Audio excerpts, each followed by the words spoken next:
సమయం ఇచ్చినటువంటి నేపథ్యం ఈ సభకు ఉన్నది. అయితే ఇప్పటిదాకా ముఖ్యమంత్రి గారు మేము చాలా ప్రజాస్వామ్యము, మేమేదో ఇనుప గోడలు పలగొట్టినాము, మేము ప్రతిపక్షాలకు ఎంత టైం అయినా ఇస్తామని మాట్లాడిండ్రు. ఇప్పుడు మాటలు కోటలు దాటుతున్నాయి కానీ చేతలు గడప దాటని పరిస్థితి. ఇది మొదటి సభ, మొదటి గవర్నర్ ప్రసంగము. ఇప్పుడే మీరు మా గొంతు నొక్కితే ఇక రేపు మాత్రం మీరు మాకు ఎట్లా న్యాయం చేస్తారని భావించాలి అధ్యక్ష. గౌరవనీయులు ముఖ్యమంత్రి గారు చాలా విషయాలను స్లీపింగ్ రిమార్క్స్ చేశారు. నేను మధ్యలో లేచి పాయింట్ ఆఫ్ ఆర్డర్ లేవనెత్తిన, క్లారిఫికేషన్ అడిగే ప్రయత్నం చేసిన. మీరేమన్నారు?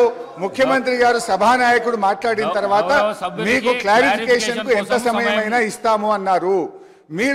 నేను అప్పుడే పాయింట్ ఆఫ్ ఆర్డర్ లేవనెత్తితే కూడా మీరు కనీసం మా వైపు చూడకుండా వారు అయిపోయిన తర్వాత ఇస్తా అన్నారు. So he made lot of sleeping remarks. So I need to clarify, I need to set right the records. నేను వారిలాగా స్లీపింగ్ రిమార్క్స్ చేయదలుచుకోలేదు.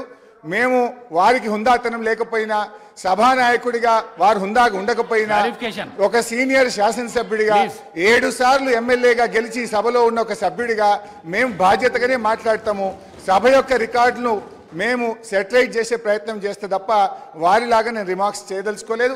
దయచేసి, ఎందుకంటే వారు గంటన్నర సేపట్లో మా పార్టీ మీద, మా పాలన మీద ఇష్టం వచ్చినట్టుగా మాట్లాడింది కనుక మినిమం 15 నిమిషాల సమయం ఇవ్వాలని మిమ్మల్ని కోరుతూ ఐఎమ్ స్టార్టింగ్. అధ్యక్ష, ఈరోజు నువ్వు ఎంత లేచినా నీకు మంత్రి పదవి రాదులే అన్న.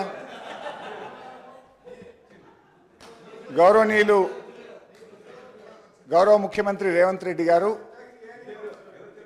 అన్న, ప్లీజ్ కోమటిరెడ్డి రాజగోపాల్ అన్న జర దయనే,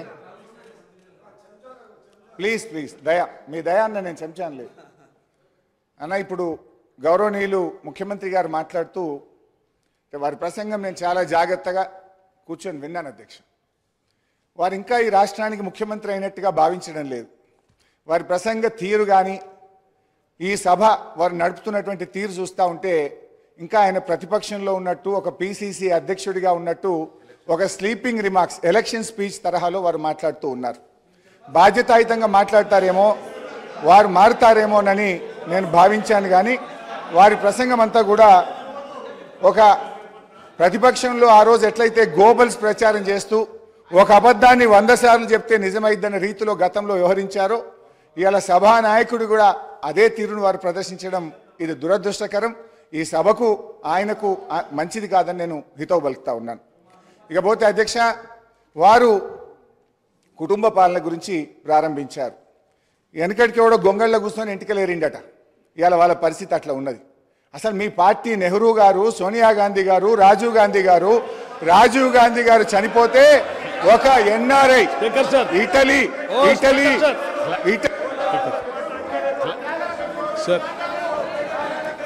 గౌరవ శాసనసభ్యులకు క్లారిఫికేషన్ మాత్రమే ఇవ్వండి. చర్చకు అవకాశం కలిగించకండి.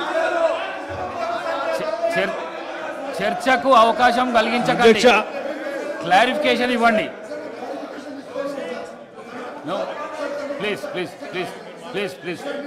ప్లీజ్ మీరు వెళ్ళండి. Please take your seat. Please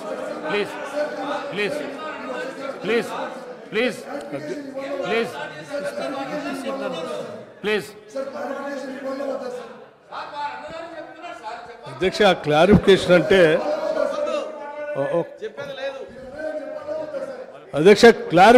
అంటే ధన్యవాదాలు చెప్పినటువంటి గౌరవ సభ్యులు వారు తృప్తి పడకపోతే తిరిగి మరి వారు ఏమన్నా 1-2 ప్రశ్నలు అడిగితే మళ్ళీ ఏమైనా సమాధానం చెప్పడానికి సభానాయకులు గారికి ఆలోచన ఉంటుంది.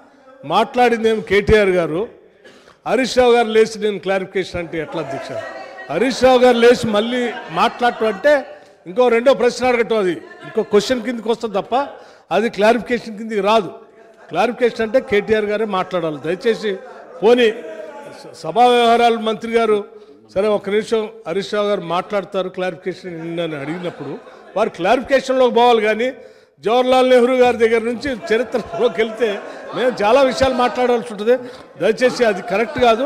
ఏదైనా ఉంటే కేటీఆర్ గారు క్లారిఫికేషన్ ఏమైనా ఉంటే 1-2 అడిగి ముగించవలసిందిగా కోరుతా ఉన్నాను. బట్టి గారు, I have a lot of respect for you. మీరు ఇక్కడ కూర్చున్నప్పుడు కూడా 5 సభ్యులున్నా మీరు గంటన్నర మాట్లాడినా బెల్లు కొట్టలే స్పీకర్ గారు. అంత డెమోక్రటిక్గా మేమున్నాం.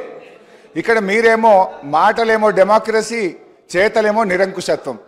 మీరు మా గొంతు ఎందుకు నొక్కుతున్నారని ఎందుకంత భయపడుతున్నారు? మీరు నిజంగా మేము మాట్లాడిన దానికి సమాధానం చెప్పండి. మీ దగ్గర సమాధానం ఉంటే మీరు మాట్లాడినప్పుడు మేము విన్నాం ఓపికగా. మా మాట వినండి, సమాధానం చెప్పండి. మీరు అన్నారు కదా రాత్రి 12 దాకా కూర్చుందాం, తొందర ఏమున్నది? Come on let us discuss.